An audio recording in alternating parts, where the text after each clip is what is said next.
Hey, Sean Chandler here, and I wanted to rank all of the Harry Potter movies, but the problem is I'm not really a fan of Harry Potter movies, so I wanted to bring someone along that actually loves the books, the movies, so I brought along my buddy here.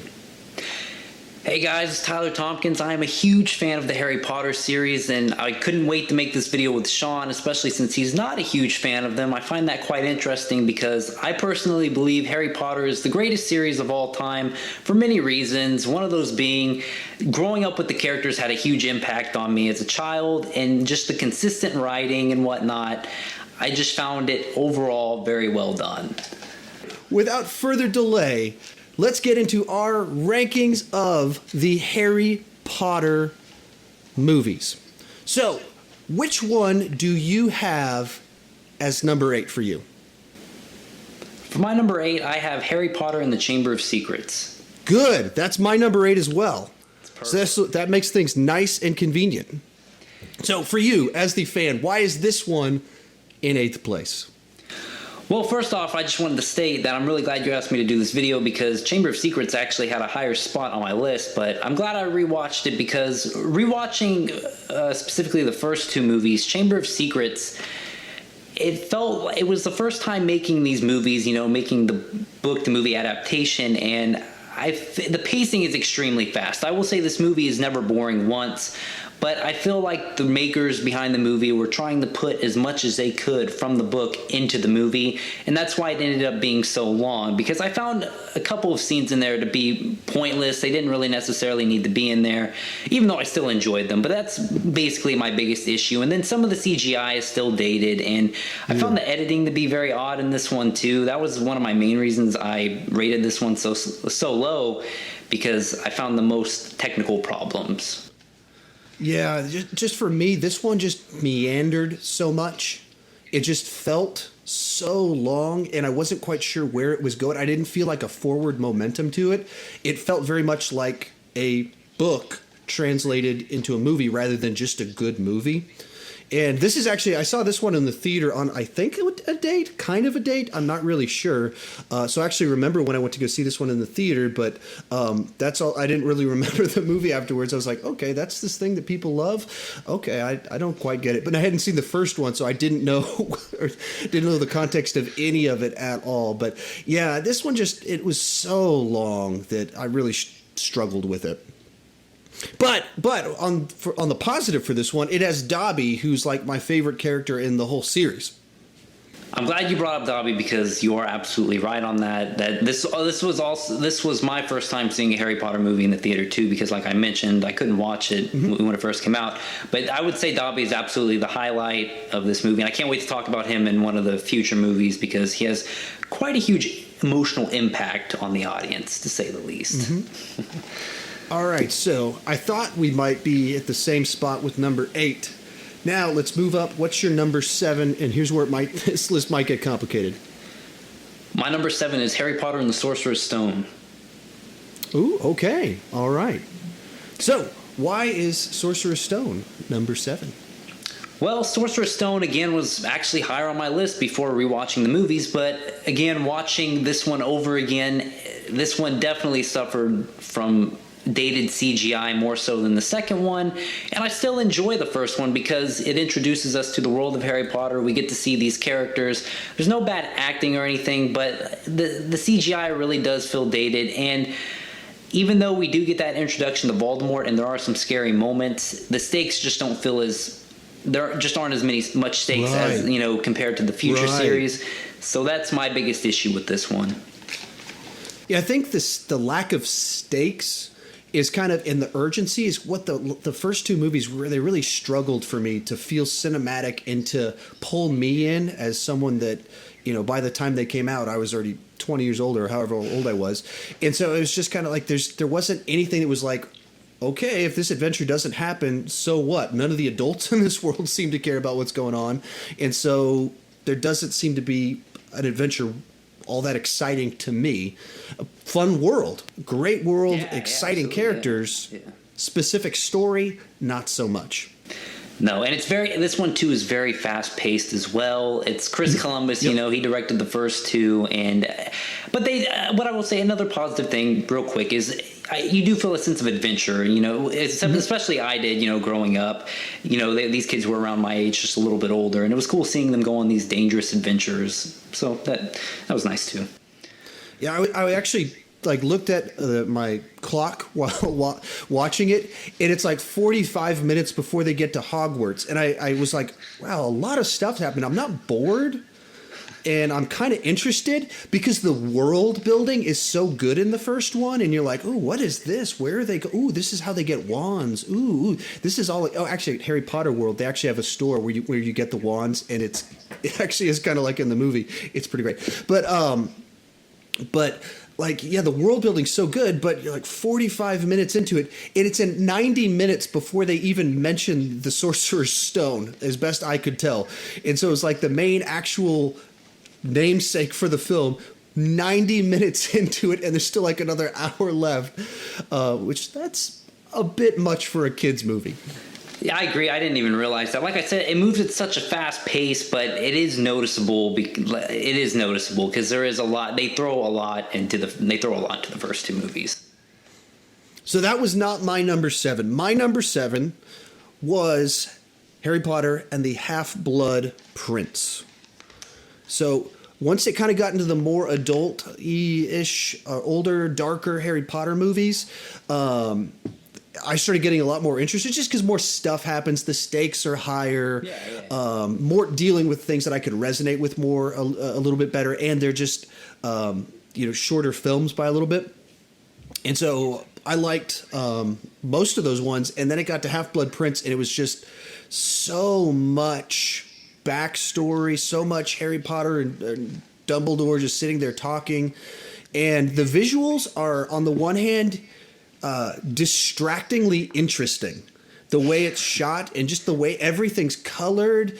And I think I really like the way this looks, but I'm paying way too much attention to the way each scene looks rather than what's happening in the scene, which is to say each scene doesn't interest me all that much.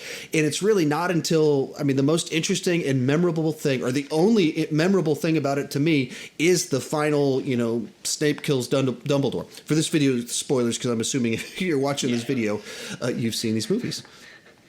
How about you? Yeah, Half-Blood Prince is actually my number 6, so it's pretty close. That's actually, I anticipated that, so that's why I tried to transition with it. Yeah, and pretty much I have very similar things to say what you did. This one, visually, I agree that it looks different from all the other ones. The color palette, something about it looks different.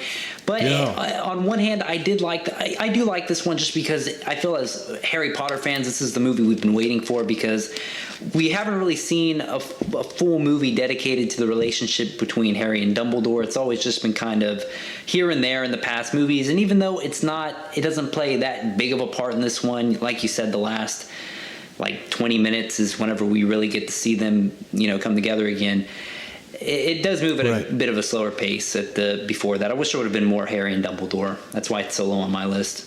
So my number 6, and this is one of the ones when I was making my list that I was moving up and down, and I don't know if I made this list again tomorrow it would be here, but I put Deathly Hallows Part 1. That's what I predicted. So okay, sweet. Yeah, see, that's good. I've been behaving in a predictable fashion. Yeah, for me, a lot of good stuff in here. And at this point, these movies are a lot more. The bottom two for me were, I struggled to watch them a little bit, and up here they're a lot more fun to watch for me. But that the big complaint that everyone would have about this one is it's the setup movie. It's setting up the next one. Should they had cut it in half? And that, for me, that's kind of the frustration that I have with it of okay, this feels like half of a movie. It feels like a lot of stuff's happening and you're trying to make things that aren't as exciting more as exciting than they should be because you made this the single movie. It doesn't feel like, the death of Dobby should be like something right before the third act, because so we go into the third act really angry and we want to see resolution to that and the payback, but instead it's the end of the movie and it's that's not where I want a movie to end. And in the book, that's not where the book ends. And so anyway, that's kind of my take on it. Yeah, Deathly Hallows Part 1 is actually very high on my list. It's my number 3, and again, after rewatching the series, this had a very low spot on my list. But I really enjoyed this one more than I thought I would, and in my opinion, it is the first time that they split the finale of any book series into film into 2 parts. But I like this one so much is because it's the best Harry Potter movie that doesn't feel like a Harry Potter movie, because there's no Hogwarts, and That's true. And it goes to show that you don't really need Hogwarts because the characters are so well written, and of course, Harry, Ron, and Hermione, the chemistry's there.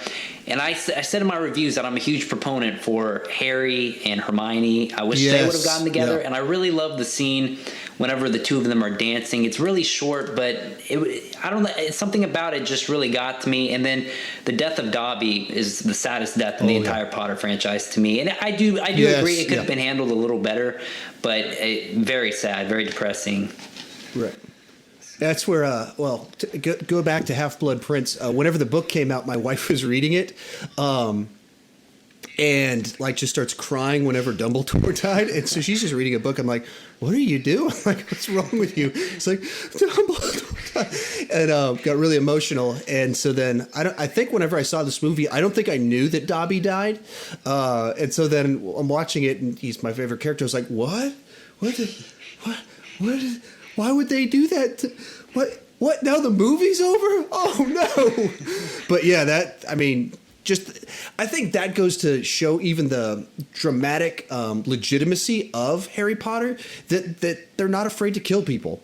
And they're not afraid to kill people that you're not supposed to kill in stories like this for the target audience. That they like, that's real drama. That they take this seriously. That when you go to war, there's stakes, there's consequences, and because of it, you had to kill off Dobby. So maybe that's why some of these ones are lower on my list. I'm still mad about these deaths. Yeah. So anyway, with that said, what is your number 5? My number 5 is Harry Potter and the Goblet of Fire. Now, the reason I have this one at number 5 and not higher on my list is because this one, it's the only one in the entire series that comes across as formulaic, but that's even a bad term for this one. But the reason I say that is because it's the only one that I like. When I watched the other movies in the series, I couldn't remember a lot of key elements, but in this one, I know it's the Triwizard Tournament. Even though all the tournaments they have to go through are very entertaining, I was just sitting here, okay, first one's over, waiting for the second one, okay, third one. So that's the reason I have it so high up or low on my list. But another reason I really like this one, though, is because it really sets the tone for the rest of the series. It's the first PG-13 rated movie, and this is to me this is the most evil one in the entire series, because this is where we get to see Voldemort for the first time in full flesh, and they had to perform that blood ritual. It's just very evil. Yeah. Well, that's when we started watching through these, and we wanted to let our kids watch a little bit. The oldest is 4, so we're good parents. And then we started watching some of those other stuff, and the later ones were like, oh, no, maybe not good for our 2-year-old daughter to watch this. We didn't actually get this far, but like still, even as I was trying to watch these to make this list, I was like having to when the kids are playing upstairs, go downstairs and secretly watch Harry Potter, because they're like, oh, let's watch Harry Potter.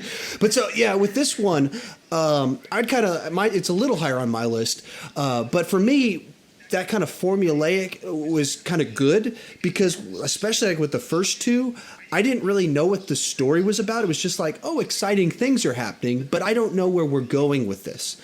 And then with Azkaban, you got a little bit more of like, okay, very early on they established that we're talking about this prisoner and where's the prisoner and tied into it. But this is the first one that it was like, I clearly understand what the obstacle is, where there's a tension, where it's going. And so formulaic might be the right word for it, but I could see where they needed a little bit more of that to kind of pull me in, to feel like there's a tension, an obstacle to overcome.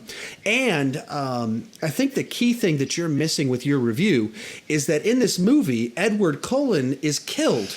Voldemort was trying to save us from Twilight, and so I think you just kind of have to rate this one a little higher up than 5th. I can't argue with that. I totally agree. Even though the death is very sad to see Cedric die, because he was actually one of my favorite characters, even though it wasn't in the series too long. But I can't argue with you on that one. It's sound logic. So for me, I had Sorcerer's Stone at number 5. So we've already talked about it. Like I said, the world building is kind of what it lifted it up a little bit for me. So with that said, moving up to number 4, what was your number 4?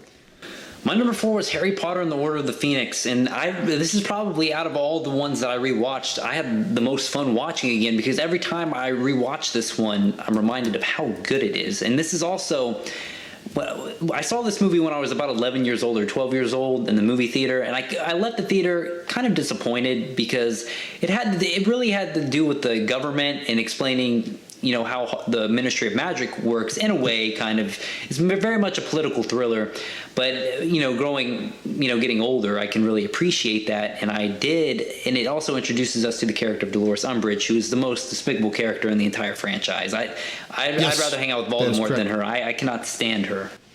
Yes. For that reason, this one's significantly higher on my list. There's like a clear villain in it established that you hate, that's still compelling when they're on screen, and within the movie, the good guys beat her. And so then they establish a villain, and we get the payoff of seeing that person go down. Whereas, like, especially like 1 and 2, it's like, who's the bad guy? What are we overcoming? And it's more of a mystery. Mm-hmm. And so this one, having a clear bad guy that gets defeated, raised it significantly higher up on my list. I quite liked this one for that reason. Just the letting us know more about the world, how it all works, having a bad guy you really hate, and getting to see Harry step into a leadership role. Whereas as before, we're kind of told how good he is, and it seems like he's kind of stumbling into these wacky adventures in the first several movies.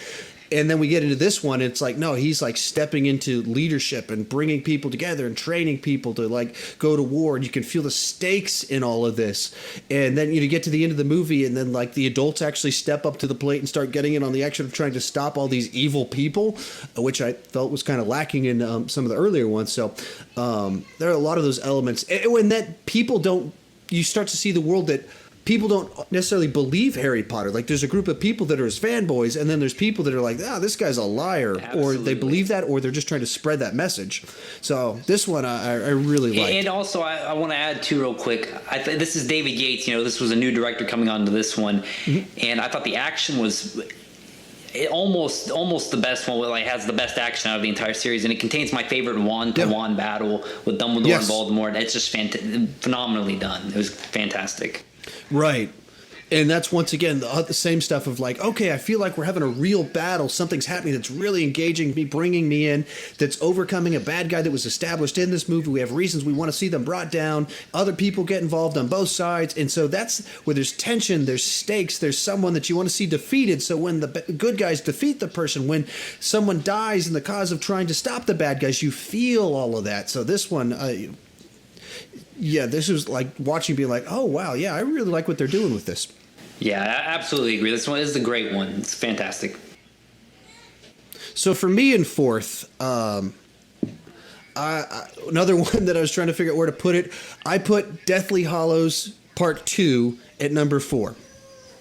So for me, somewhat the reverse problem of the other one, of once again, it feels, or not the reverse, but the other side of, if it feels like half of a movie, this one feels like half of a movie. So the movie starts and we're already so far into the action and tension. And so some of the weight that like a Dobby dying in the movie could have had to give stakes to this final climactic battle, well, it was in the last movie that I saw a year ago, that I watched, if you watch them on Blu-ray, that I watched last night, as opposed to the stakes within a single story contained together.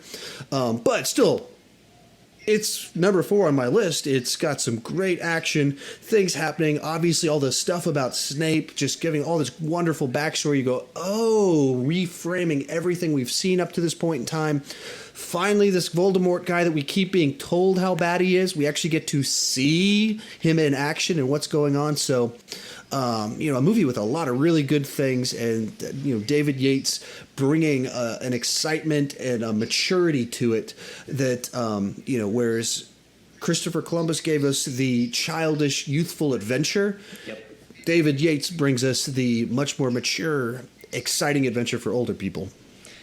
Yeah, and Deathly Hallows Part 2 is a little bit higher on my list than what you have it at. And to me, this is absolutely the most fast-paced out of the entire series. It's also the shortest, but I think it's perfectly paced. There's not a dull moment at all because, right from the get-go, they have to take care of all these Horcruxes and whatnot. And I cannot imagine Deathly Hallows being one movie. After seeing Deathly Hallows Part 1 and Part 2, I think it would have been a disaster if they would have gone that route. That's why I think this is the only time splitting a movie into two parts has ever worked, aside from Kill Bill Volume 1 and 2, but that's just not, it's just, I thought it was perfectly done.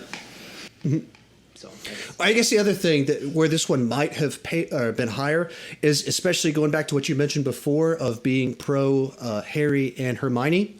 We get to the end of this one, and when the payoff is that people are ending up with the people you're not as interested as them ending up with, the payoff isn't as exciting. It was like, oh, that girl that's not as interesting as the other girl is who he married. Okay.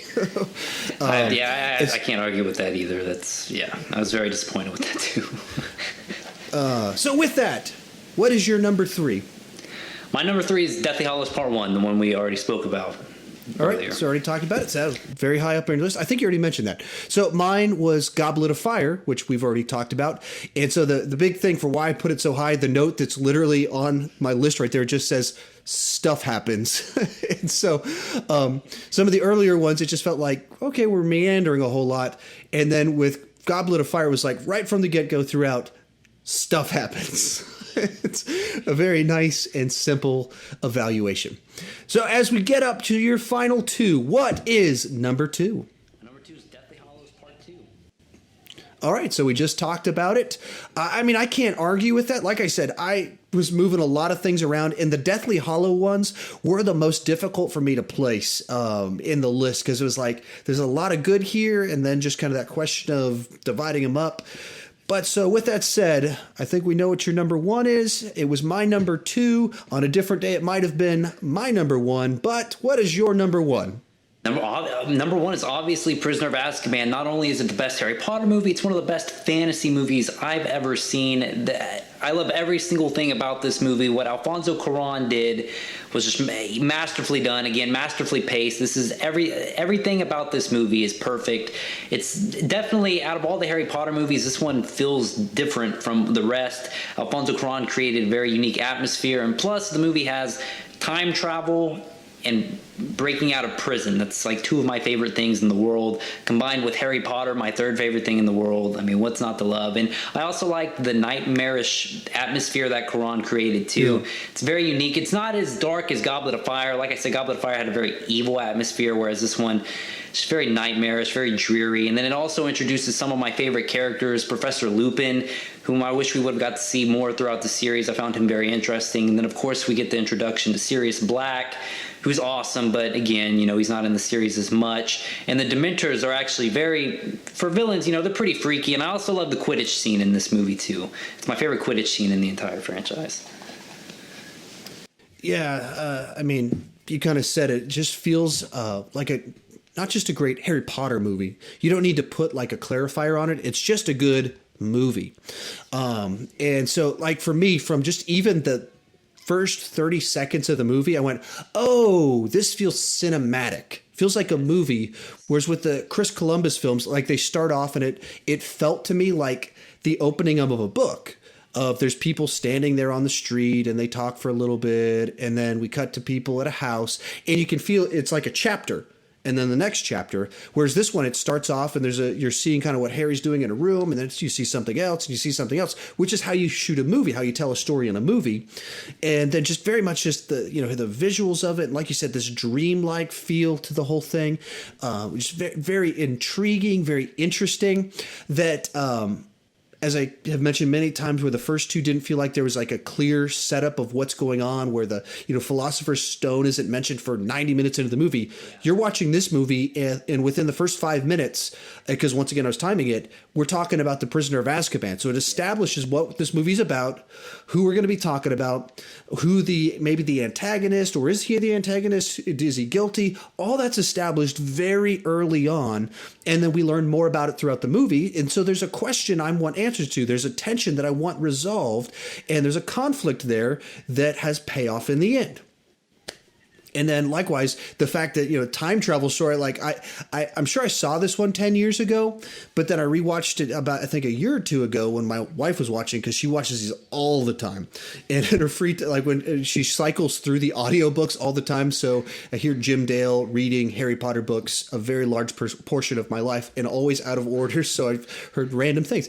But so rewatched it and forgot that there was time travel in it. So I was watching, I was like, oh, they did that in this? How did I miss that? Like, this is so much more interesting than I remember. And it has the childish kind of childlike adventure to it, but it's intriguing and much more just a fascinating story to me. Yeah, absolutely agree. And also, I'd also like to point out, I think what really adds to the tone of the movie is John Williams. He composed the score for the first three movies. And in my opinion, this is my opinion, I will say Star Wars is his most iconic, work he's ever done. But I think what he did for the Harry Potter movies is the best work he's ever done, for me personally. But this is easily my favorite score he composed for out of the first three movies he did. It's very different from the first two, and it features some of my favorite songs too, especially when Harry's riding Buckbeak along the water. I really like that scene, and just a lot of other scenes like that throughout. The score really adds to it.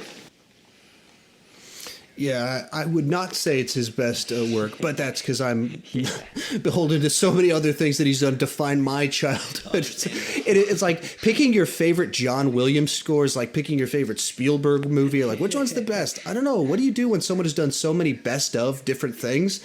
So I wouldn't say it, but I can't imagine a better Harry Potter score and theme and everything that's so memorable, iconic. I mean, it's perfect. But John Williams, I would say, has done about 10 different perfect scores for movies, or for series, not just films, for series. He's done multiple perfect scores. As for my number one, I put Order of the Phoenix, since we've already talked about it, and his number one's probably, actually, I know better than my number one. We'll probably go with his number one. With all that said, what we're going to do is we're going to spend some time calculating our different answers, running them through a very complex algorithm, do some calculations, and then we're going to come back, and what we're going to do is give you the official list from a non-fan and a fan, mash them together into the ultimate Harry Potter ranking.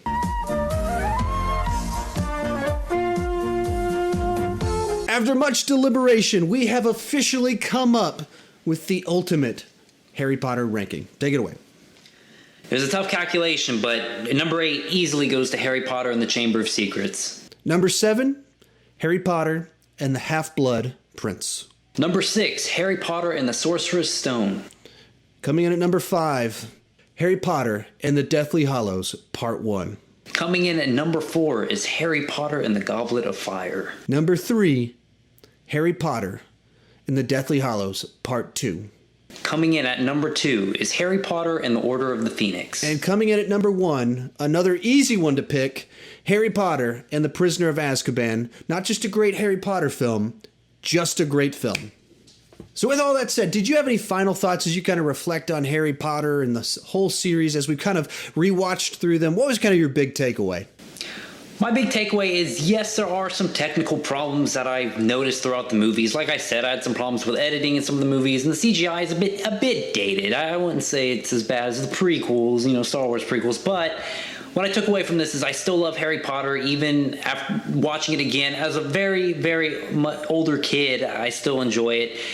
And it's still my favorite series of all time, and I still think it is the best series of all time, especially with the amount of movies that have gone into it. I think it's definitely stayed consistent the most out of anything like it. Yeah, watching through them on my end, as someone that's not a fan, it kind of reaffirmed what I felt before, which is I might not be a fan, but it's just not my thing. I don't like country music, but that's not to say that all country music's bad. It's just not my thing. And Harry Potter's not my thing, but there's a lot of great stuff in here, and I totally understand why people would love this, why this would be their series. I totally understand where you're coming from, because it's this enthralling world with engaging characters, with exciting stories where you see it not just kind of like one great story, but you see their life as it develops, where they go from kids into adults saving the whole world from evil wizards. And so that was my big takeaway of like, yeah, there's a lot of really good stuff in here. I totally get why people like this. Yes, and also I just want to add too, I'm sure that this has something to do with it. Even if I hadn't watched these as a kid, I think I would still enjoy the movies, but growing up with these characters, like I mentioned before, really adds to this whole thing, because if I wouldn't have grown up with the series, I don't think I would love it as much. Like, I'm sure that's why Star Wars is your favorite series. I'm sure that's one of the reasons why it's your favorite series. This is the reason why Harry Potter is my favorite series. Right. So, thank you so much for doing this video with me. I greatly appreciate it. It's taken quite a while to watch through all the movies, make rankings, make tough choices, and then having to deal with me for like however long it's taken us to film this is quite impressive in and of itself. Where can we find you on the internet? Well, you can find me on YouTube. I do movie reviews just like Sean. It's Tyler Tompkins. I should be the first guy to pop up. Just look for a movie review. And then I'm also on Twitter as well. Just search my name. It's at T0MPK1NZ. If you check down in the description, you'll see links to his YouTube channel, links to his Twitter account, and it's very simple. The reason that I contacted him about wanting to do the series with him is he's got a great channel. He's great at talking about movies and having just good, fresh insights and watching them like you and me, and having an excitement to it and a clarity to his opinion. So go check out his channel and then click the subscribe button on his channel. With all that said, we don't want to just talk about Harry Potter. We want to talk about Harry Potter with you. So join us in the comment section on this video right here. What's your ranking of the Harry Potter movies? Tell me below. We would love to talk to you about it. As always, I appreciate it so much that you would take the time to watch this long video as I talk about movies and hear our discussion. That means the world to us that you would do that. Thank you so much for doing it. If you're new to watching my channel, please consider clicking that subscribe button. It means the world to me that you do this. As always, see you next time.